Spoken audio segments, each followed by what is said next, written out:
बिस्मिल्लाहिर्रहमानिर्रहीम रब्बिश्रह ली सदरी व यस्सिर ली अमरी वहलुल उक़्दतम मिन लिसानी यफ़क़हू क़ौली। अस्सलामु अलैकुम व रहमतुल्लाहि व बरकातुहू।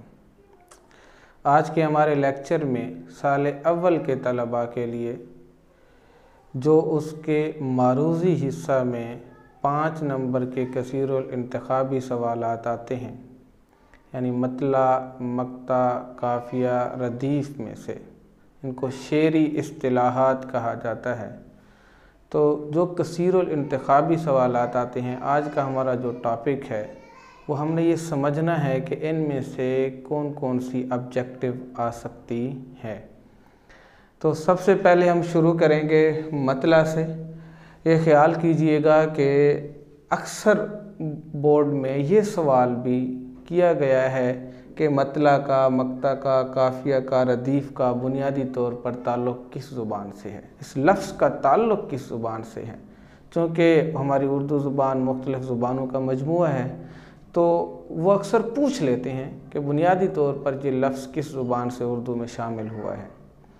तो आप याद रखिए, साल अव्वल की जितनी भी इस्तिलाहात हैं, मतला, मक्ता, काफ़िया, रदीफ़, तशबीह, इस्तिआरा और तलमीह, ये अलग टॉपिक आपको नेक्स्ट लेक्चर में समझाया जाएगा। तशबीह, इस्तिआरा और तलमीह का ये सारी की सारी इस्तिलाहात, ये सारी की सारी अरबी ज़बान की हैं। तो सबसे पहले आपसे मतला से ये ऑब्जेक्टिव, ये सवाल पूछा जा सकता है कि इसका ताल्लुक़ किस ज़ुबान से है। ये इसकी तारीफ़ है। गज़ल या कसीदे का पहला शेर जिसके दोनों मिसरे हम काफ़िया हों, जिसके दोनों, देखिए पहली शर्त देखें, गज़ल या कसीदे का शेर हो। दूसरी शर्त ये है कि पहला शेर हो, और तीसरी शर्त ये है कि हम काफ़िया हो। हम काफ़िया आम ज़बान में हम इसको कह सकते हैं हम आवाज़ अल्फाज, या इनको इंग्लिश में राइमिंग वर्ड्स भी कहा जाता है। इनके मायने मुख्तलिफ होते हैं, लेकिन इनको बोलने का जो लहजा है, इनकी जो आवाज़ पैदा होती है वो तकरीबन एक जैसी होती है। तो हम कहते हैं ये हम काफ़िया अल्फाज हैं। तो मतला के अंदर आप इस अगर तारीफ़ को भी अच्छी तरह मद्देनज़र रख लें तो मेरे ख़्याल में कोई भी ऑब्जेक्टिव ऐसा नहीं हो सकता कि आप इस तारीफ़ को मद्देनज़र रख कर सोचें और आप उसको हल न कर पाएँ। सबसे पहली बात कि ये किस ज़ुबान का लफ्ज़ है, अरबी ज़ुबान का। दूसरा ये पूछा जा सकता है कि इसका लुग़वी मफ़हूम क्या है, मतला का लुग़वी मायने क्या है। तो इसका लुग़वी मफ़हूम है तुलू होने की जगह। तीसरा सवाल ये पूछा जा सकता है आपसे कि क्या किसी गज़ल में मतला के यानी पहला जो शेर है उसके दोनों मिसरे हम काफ़िया ना हों, दोनों मिसरे हम काफ़िया ना हों तो भी गज़ल हो सकती है। ज़ाहिर है कि गज़ल मतला के बग़ैर भी हो सकती है। मैं यहाँ लिख देता हूँ कि मतला के बग़ैर भी गज़ल हो सकती है, यानी गज़ल में मतला का होना लाजिम नहीं है, ज़रूरी नहीं है। किसी गज़ल में मतला का होना ज़रूरी नहीं है। क्यों? अगर दोनों मिसरे गज़ल में हम काफ़िया नहीं आ रहे, इसका मतलब ये है कि ये पहला शेर है, ये मतला नहीं है। उसूल ये होता है गज़ल का कि दूसरा मिसरा, चौथा मिसरा, छठा मिसरा, आठवां मिसरा, 10वां मिसरा, 12वां मिसरा, ये हम काफ़िया चल रहे हों। मिसरा समझ लीजिए कि हर शेर के 2 मिसरे होते हैं, ऊपर और नीचे लिखे हुए तरतीब से। ये दूसरा मिसरा, चौथा मिसरा, छठा मिसरा, 8वां मिसरा, ये काफ़िया के साथ चलेंगे तो गज़ल हो सकती है। अगर काफ़िया मौजूद ना हो तो फिर वो गज़ल ही नहीं होती। अगर पहला शेर किसी भी गज़ल का और उसके दोनों अशार में ऐसे अल्फाज आ रहे हैं जैसे आप पहली गज़ल अपने सिलेबस की पढ़ते हैं, जिस सर को गुरूर आज है यहाँ ताजवरी का, कल उस पे यहीं शोर है फिर नोहा गरी का। तो ये ताजवरी और नोहागरी ये दोनों हम आवाज़ अल्फाज आ गए, यानी हम काफ़िया अल्फाज आ गए। इसलिए हम कहते हैं कि ये इस गज़ल का मतला है। तो इसमें से एक ऑब्जेक्टिव ये भी आ सकती है कि अगर गज़ल के पहले शेर के दोनों मिसरे हम काफ़िया नहीं हैं, अगर गज़ल के पहले शेर के दोनों मिसरे हम काफ़िया नहीं हैं तो फिर उसको गज़ल का पहला शेर कहेंगे, मतला नहीं कहेंगे। अगर गज़ल के पहले शेर के दोनों मिसरे हम काफ़िया नहीं हैं, हम काफ़िया नहीं हैं, तो उसको गज़ल का पहला शेर कहेंगे, पहला शेर कहेंगे, मतला नहीं कहेंगे। अच्छा, अब इसमें से ये पूछा जा सकता है कि क्या ऐसा मुमकिन है कि गज़ल के पहले शेर में काफ़िया बंदी नहीं हो रही, यानी दोनों मिसरे हम काफ़िया नहीं हैं, गज़ल के पहले शेर के दोनों मिसरे हम काफ़िया नहीं हैं, दूसरे में यानी दूसरे शेर के दोनों मिसरे हम काफ़िया हो जाएं? ऐसा मुमकिन ही नहीं है। अगर किसी गज़ल में किसी भी शेर में दोनों मिसरों में काफ़िया बन रहा है तो वो सबसे पहले आएगा। ये गज़ल का उसूल है। ये नहीं हो सकता कि पहला शेर मतला ना हो और बीच में कोई शेर ऐसा आ जाए जिसके दोनों मिसरे हम काफ़िया हो रहे हों। ये याद रखिएगा कि जब मतला होगा यानी कोई भी शेर ऐसा होगा जिसके दोनों मिसरे हम काफ़िया हैं तो वह गज़ल में सबसे पहले आएगा। अब एक सवाल और पैदा होता है कि क्या गज़ल में एक ही शेर में दोनों मिसरे हम काफ़िया हो सकते हैं, बाकी अशार में नहीं हो सकते? तो इसका जवाब ये है कि गज़ल में कई अशार में दोनों मिसरे हम काफ़िया हो सकते हैं, लेकिन जितने भी अशार होंगे जिनके दोनों मिसरे हम काफ़िया हैं तो वो सबसे पहले आएंगे।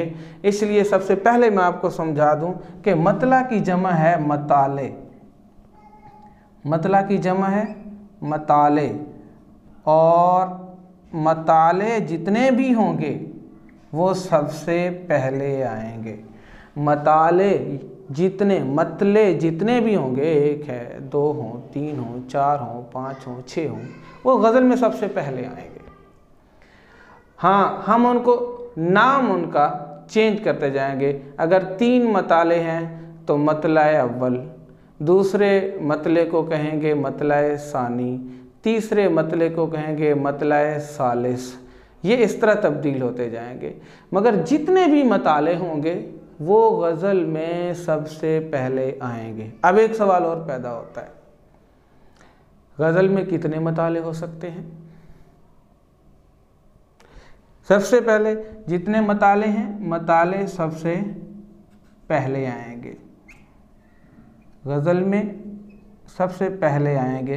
एक, दो, तीन, चार, इनकी अब तादाद का मसला आएगा तो मैं लिख रहा हूँ यहाँ पे कि गज़ल में मताले की तादाद मुतय्यन नहीं है। ये ज़्यादा से ज़्यादा भी हो सकते हैं, मतला नहीं भी हो सकता, एक भी हो सकता है, यानी गज़ल में मताले की तादाद मुतय्यन नहीं है। बोर्ड आपसे पूछ सकता है कि गज़ल में कितने मताले हो सकते हैं, तो वो लिखेंगे गैर मुतय्यन। गज़ल में मताले की तादाद मुतय्यन नहीं है, मुतय्यन नहीं है। अब इसमें एक ऑब्जेक्टिव इस तरह का भी पूछा जा सकता है कि गज़ल में क्या ऐसा मुमकिन है, गज़ल में क्या ऐसा मुमकिन है कि मताले एक एक करके अलग अलग आ रहे हों, एक मतला आ जाए फिर कोई शेर आ जाए फिर कोई मतला नुमा, ऐसा कुछ भी नहीं हो सकता। गज़ल में जितने भी मताले हैं वो सब के सब पहले ही आएंगे।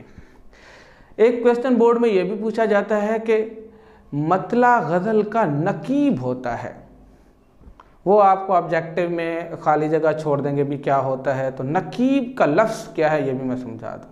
इसका मतलब होता है इब्तिदा करने वाला, ये नकाबत से है। तो जो मतला होता है वो हर गज़ल की चूँकि इब्तिदा करता है, इसलिए उसको गज़ल का नकीब भी कहते हैं। मैं यहाँ लिख देता हूँ, मतला गज़ल का नकीब होता है, ये ऑब्जेक्टिव भी आ सकता है, इब्तिदा करने वाला। अब गज़ल मतला के बगैर हो सकती है, अगर मतला होगा तो हम उसको मतला अव्वल कहेंगे, अगर मतला नहीं होगा तो हम उसको पहला शेर कहेंगे, जो गज़ल का पहला शेर होगा। तो इसको अच्छी तरह आप अपने पास लिख के प्रैक्टिस भी कर सकते हैं कि मतला गज़ल का नकीब होता है, मतला की जमा मताले है। एक ऑब्जेक्टिव और पूछी जा सकती है आपसे कि एक हमारे यहाँ जब हम उर्दू कवायद पढ़ते हैं तो उसमें है इसमें ज़र्फ़े ज़मां और इसमें ज़र्फ़े मकान, यानी कोई जगह का नाम हो, मदरसा, घर, मस्जिद, तो हम कहते हैं ये इसमें ज़र्फ़े मकान है, किसी जगह का नाम है, मकान मकीन से है। और कोई वक्त का तज़किरा हो रहा हो, मिनट, घंटे, साल, सदियाँ, तो हम कहते हैं इसमें ज़र्फ़े ज़मा, ये वक्त का, सुबह शाम वक्त का ज़िक्र हो रहा है। तो चूँकि गज़ल में इसका जो लुग़वी मफ़हूम है तुलू होने की जगह, तो यानी ये किसी जगह का नाम है, इसलिए हम कहेंगे कि ये कवायद के लिहाज से इसमें ज़र्फ़े मकान है। मतला कवायद के लिहाज से, मतला कवायद के लिहाज से इसमें ज़र्फ़े मकान है।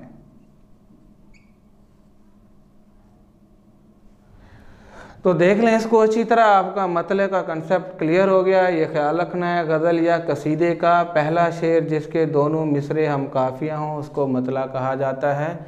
और ये अरबी ज़ुबान का लफ्ज़ है, लुग़वी मफ़हूम तुलू होने की जगह है, मतला का गज़ल में होना लाजमी नहीं है। दोनों मिसरे हम काफ़िया अगर ना हो तो फिर मतला नहीं, उसको हम पहला शेर कहेंगे। मतला की जमा मताले है, जितने भी दोनों मिसरों वाले यानी हम काफ़िया वाले जो मिसरे होंगे, जितने भी अशार आएंगे तो हम उन्हें मताले कहेंगे। वो जितने भी होंगे वो सबसे पहले आएंगे। हमारा दूसरा आज का टॉपिक है मक्ता। अब इसमें देखें कि ये भी मैंने आपको पहले बता दिया है, अरबी ज़ुबान का लफ्ज़ है, ये ज़्यादा मुश्किल टॉपिक नहीं है, आप इसको गौर से देखें तो अभी आपको बात समझ आ जाएगी। शुरू में हमें याद है कि हम उर्दू में मैथमेटिक्स पढ़ा करते थे। उर्दू ज़ुबान में ये जो लफ्ज़ है जिसको इंटरसेक्शन कहते हैं, दो लाइंस जिस मुकाम पे एक दूसरे को क्रॉस करती हैं, इसको इंटरसेक्शन कहते हैं। ये इंटरसेक्शन की उर्दू है मक्ता, कता करने की जगह। इसका लुग़वी मफ़हूम क्या है? कता करने से है, कता करना। अच्छा, ये कता करना या काटना। अब एक चीज़ और ध्यान में रखिए, अक्सर वो लिख देते हैं बोर्ड में इस तरह भी,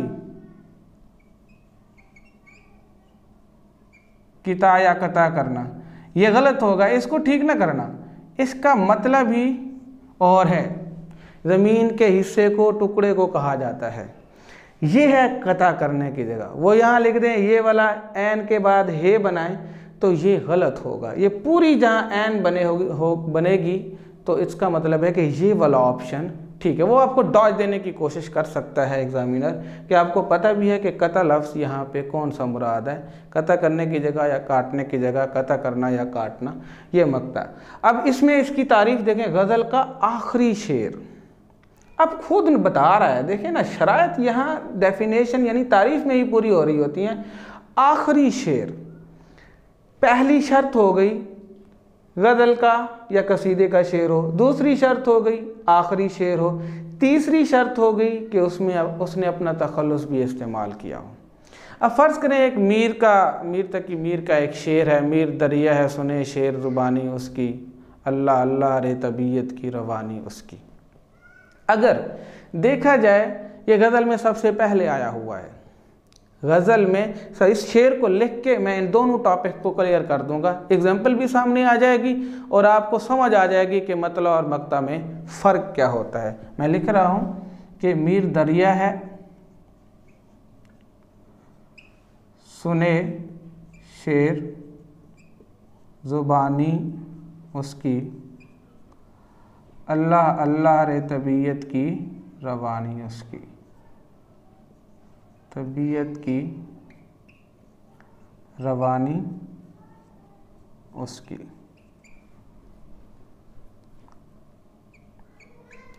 अब देखें, ये गज़ल का पहला शेर है और उसने अपना तखल्लुस भी इस्तेमाल कर दिया है। तखल्लुस की अलामत को थोड़ा इस तरह हम ज़ाहिर करते हैं, तखल्लुस भी इस्तेमाल कर दिया है। गज़ल के पहले शेर में उसने तखल्लुस इस्तेमाल किया हुआ है, लेकिन इधर काफिया बंदी भी हो रही है। तो शराइत देखें कौन सी पूरी होंगी।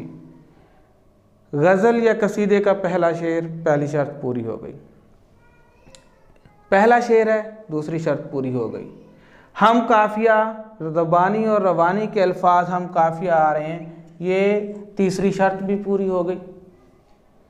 ये मतला है। अक्सर बच्चे यहाँ पे थोड़ा सा उनको मसला हो जाता है कि वो समझ नहीं पाते, वो समझते हैं ये मक्ता है। मक्ता नहीं है, मक्ता की शराइत पूरी नहीं होगी। पहली शर्त तो ये गज़ल का आखिरी शेर, जबकि ये पहला शेर है। देखें, बोर्ड आपसे जब क्वेश्चन करेगा, अगर आपको कोई एग्जाम्पल देता है, अगर वो एक मिसरा देगा तो वो आपको आपके सिलेबस के अंदर से गज़ल में से देगा। अगर कोई वो ऐसा शेर दे देता है जो आउट ऑफ सिलेबस है, तो फिर आपको पूरा शेर देगा। तो फिर आपको पता लग जाएगा कि देखें जी इनकी शराइत पूरी नहीं हो रही। अब तीसरी शर्त ये है कि तखल्लुस। अब इसमें एक शर्त पूरी हो रही है, बाकी दो तो पूरी हो ही नहीं रही। आपने देखना है इनकी तारीफ़ों को, दोनों की तारीफ़ों में जब कंपैरिजन करेंगे तो आपको नज़र आ जाएगा कि ये मक्ता नहीं मतला है। इसलिए ये जब तारीफ़ अच्छी तरह आपको याद हो तो फिर आपको मसला नहीं होता।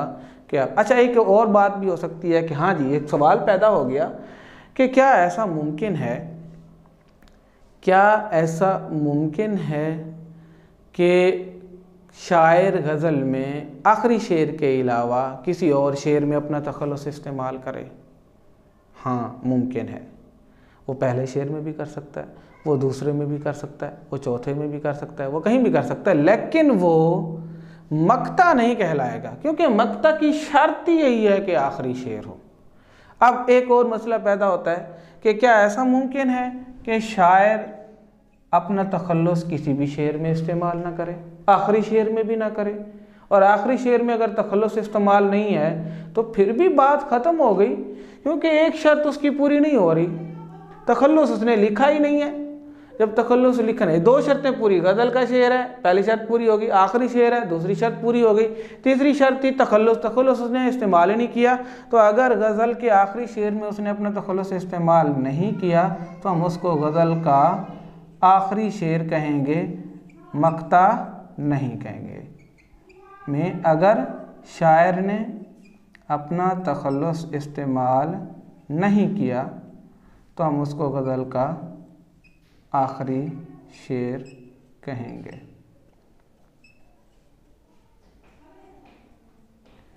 तो उसको गज़ल का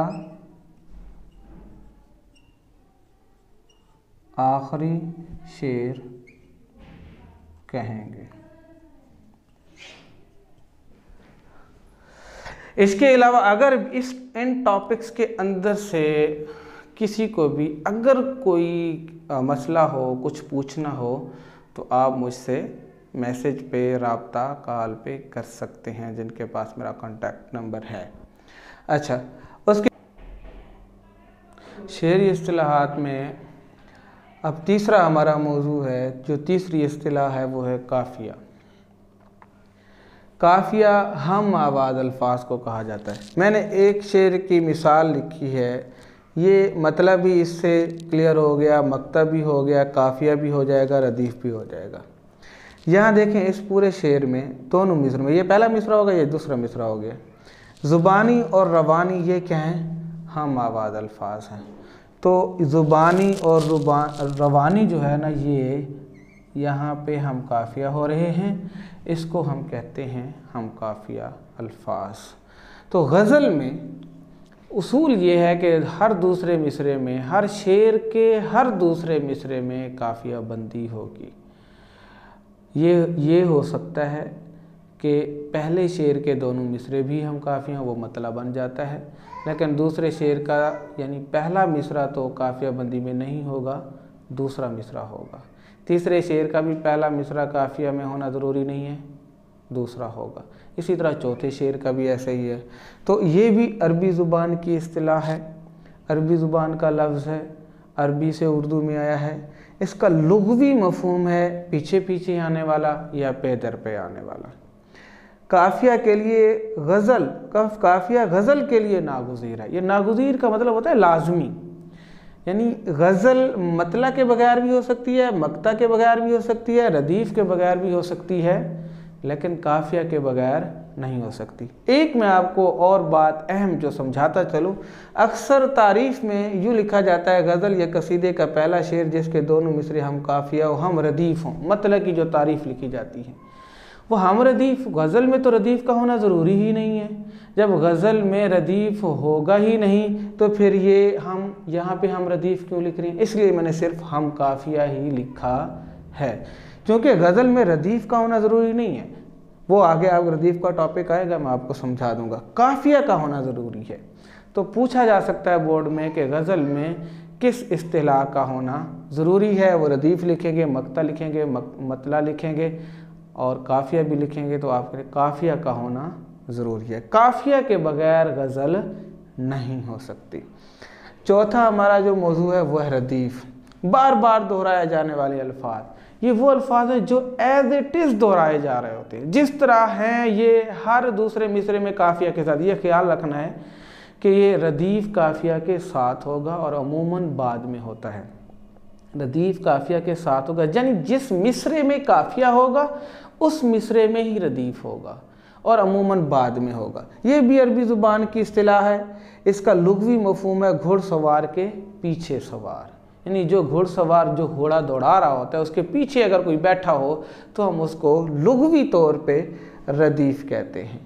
तो ये भी हो सकता है जिस गज़ल में रदीफ़ ना हो, यानी बाज़ औक़ात ऐसा होता है कि उन गज़ल में काफ़िया तो होता है लेकिन रदीफ़, काफ़िया तो लाजमी है, रदीफ़ नहीं होता। उन अशार में रदीफ़ नहीं है, ऐसे अल्फाज नहीं होते जो बार बार दोहराए जा रहे हों, तो हम उसे गैर मुरद्दफ़ गज़ल कहते हैं। और अगर गज़ल में काफ़िया के साथ रदीफ़ भी चल रहा है तो हम उसको मुरद्दफ़ गज़ल कहते हैं। अब देखें यही शेर है, मीर दरिया सुने शेर ज़बानी, उसकी पहले मिसरे में भी आ रहा है और उसकी दूसरे मिसरे में भी आ रहा है, यानी ये अल्फाज रिपीट हो रहे हैं और एज इट इज़ रिपीट हो रहे हैं। तो ये रदीफ़ हैं और ये क्या है हमारे पास काफिया। ये काफिया हो गया, ये रदीफ़ हो गया। तो ये देखें, ये जो हम आवाज़ अल्फाज हैं ये काफिया होते हैं और जो अल्फाज रदीफ़ के साथ एज इट इज़ दोहराए जा रहे होते हैं हम उन्हें रदीफ़ कहते हैं और जो हम आवाज़ होते हैं वो काफिया कहलाते हैं। अब इसमें एक क्वेश्चन और हो सकता है, एक ख्याल करना है कि बाज़ औक़ात वो अगर दो अल्फाज रदीफ़ के तौर पे किसी मिसरे में आ रहे हैं या मिसरों में आ रहे हैं या गज़ल में आ रहे हैं तो वो एक एक अलग करके भी दे सकता है, उस ये भी रदीफ़ है कि ये भी रदीफ़ है, लेकिन नहीं, आपने उसको क्लिक करना है, उसको टिक करना है कि जहाँ पे उसकी दोनों अल्फाज आ रहे हों तो आपने कहना है कि ये रदीफ़ के अल्फाज हैं, ये रदीफ़ है यहाँ पे।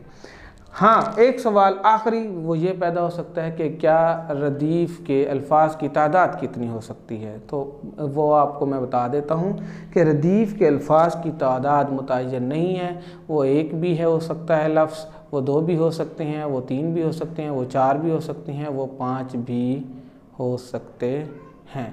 नेक्स्ट मेरा लेक्चर जो आप तक पहुँचेगा वो है तशबीह व इस्तिआरा व तलमीह, और तब तक के लिए अल्लाह हाफ़िज़।